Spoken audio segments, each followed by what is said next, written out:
Lula é assim, quer ser o pai dos pobres, mas vive como um bilionário, quer ser o pai da verdade, mas é um baita de um demagogo. Hoje tivemos o discurso do presidente Lula na ONU. O discurso do presidente Lula foi polarizado do início ao fim. Polarizou o mundo entre ricos e pobres, como sempre faz, entre quem polui e quem não polui, entre quem passa fome e quem não passa. Vamos tocar nesses assuntos e vamos mostrar aqui todas as inconsistências e as mentiras desse discurso, onde Lula falou sobre tudo, quando deu dado, ou o dado era viesado ou era mentiroso. Primeiro, você não pode subir na tribuna do mundo, falar sobre a pobreza, ao mesmo tempo que gasta como um bilionário. Viagens de luxo, hotéis de luxo, gastos recordes em cartões corporativos. Você não pode falar sobre meio ambiente e crise ambiental se você cruza o mundo a bordo de um Boeing, para si e para sua esposa. Então a preocupação com o meio ambiente é da boca para fora. Isso não são as ações do presidente. Ele falou e começou o discurso fazendo um paralelo entre o discurso dele de 2013 e o discurso de hoje em 2023, 20 anos após. Ele disse que nesse período o mundo está desigual. Mentira!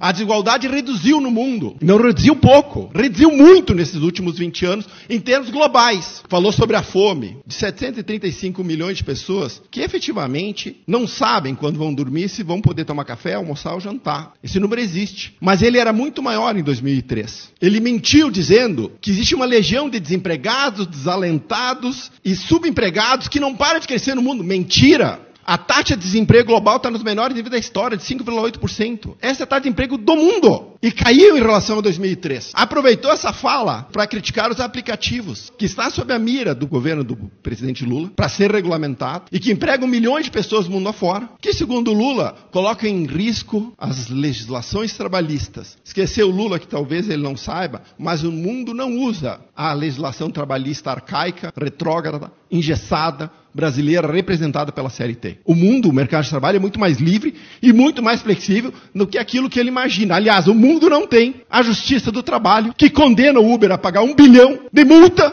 expulsando do mercado de trabalho 2 milhões de pessoas que tiram a sua renda dali, porque preferem que esses 2 milhões de pessoas vivam das migalhas do Estado. É esse mundo que Lula defendeu na tribuna das Nações Unidas hoje. Lula exaltou a volta da diplomacia brasileira. O Brasil voltou, ele disse. Ele esqueceu de falar dos fiascos da diplomacia brasileira. Do fiasco do Brasil de se colocar como um agente mediador da guerra da Ucrânia. Ele ignorou o fiasco de desconhecer o Tribunal Penal Internacional. Ele ignorou o fiasco que ele tem de se juntar a toda sorte de ditadores. Para ele isso é o Brasil de volta. Se esse é o Brasil que voltou, eu prefiro que o Brasil continue onde ele estava, alinhado às maiores democracias do mundo. Criticou a tecnologia e imputou culpa às redes sociais por um hipotético aumento da xenofobia, do racismo e da intolerância. Ora, presidente, o racismo, a xenofobia e a intolerância sempre existiram. O que a tecnologia e as redes sociais fizeram foi simplesmente tornar isso transparente. E tudo que é transparente fica mais claro e melhor de se resolver. Criticou e culpou os países ricos pela situação ambiental do mundo. Disse o seguinte: 10% da população mais rica é responsável por mais da metade das emissões de carbono do mundo. Vamos jogar um pouquinho de luz sobre esse número. O que ele disse é verdade. Sabe que número é esse? É a quantidade de emissões de carbono de todas as nações do mundo desde 1750 até hoje. Então ele diz o seguinte: a Europa e os Estados Unidos enriqueceram através da emissão de carbono, e como eles são só 10% da população, eles são os causadores da crise climática. Meia verdade. Porque se hoje nós temos o luxo de pensarmos numa transição ambiental para algo mais sustentável, mais verde, é exatamente por causa da tecnologia criada nestes países que tiraram a humanidade de uma situação econômica de pobreza extrema, de miséria extrema, para trazer a humanidade para o maior padrão de vida que nós jamais tivemos. Cobrou dessas mesmas nações 100 bilhões de dólares prometidos aos países em desenvolvimento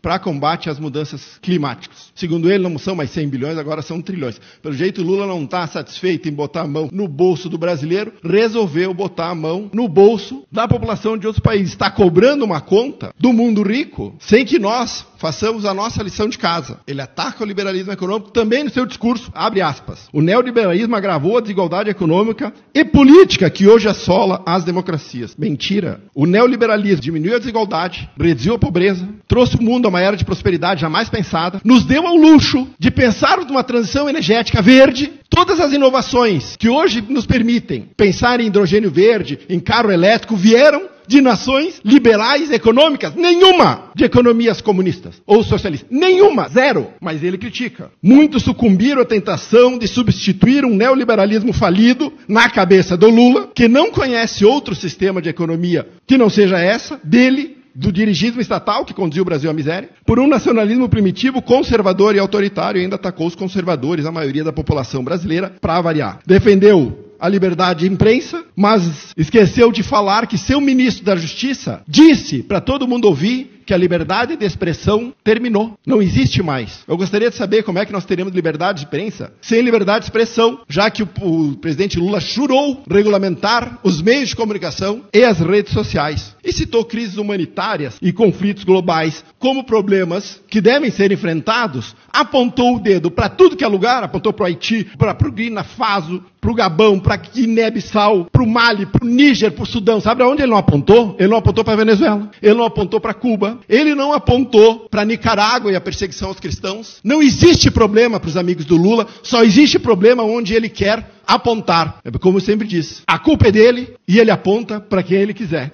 E Lula é assim, um diplomata que quer resolver o problema do mundo, mas não consegue resolver os problemas do seu quintal da América Latina. Quer ser o pai dos pobres, mas vive como um bilionário. Quer ser o pai da verdade, mas é um baita de um demagogo.